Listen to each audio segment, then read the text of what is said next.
Pemirsa, Kantor Pelayanan Pemenuhan Gizi Palembang menyebut masih menunggu juknis dari Badan Gizi Nasional terkait dengan efisiensi dilakukan pemerintah pusat terhadap program makan bergizi gratis.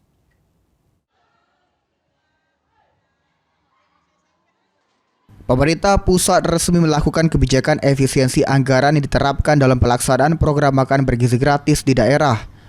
Menyikapi hal tersebut, Kepala Satuan Pelayanan Pemenuhan Gizi Palembang, Nuria Hartikasari, mengaku hingga kini belum menerima petunjuk teknis atau juknis dari Badan Gizi Nasional terkait penyesuaian anggaran program tersebut.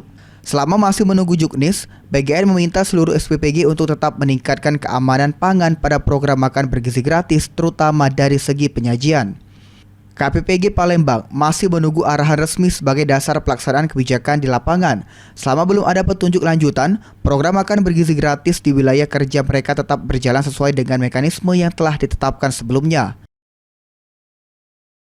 Dari Kabadan menghimbau kepada seluruh SPPG yang ada di Sumatera Selatan untuk tetap meningkatkan kualitas baik itu dari segi infrastruktur maupun dari segi penyajian. SPPG Palembang berharap petunjuk teknis dapat segera diterbitkan agar pelaksanaan program tetap berjalan optimal dan tidak mengganggu pemenuhan kebutuhan gizi bagi para penerima manfaat. Ilham Wahyudi, PAL TV.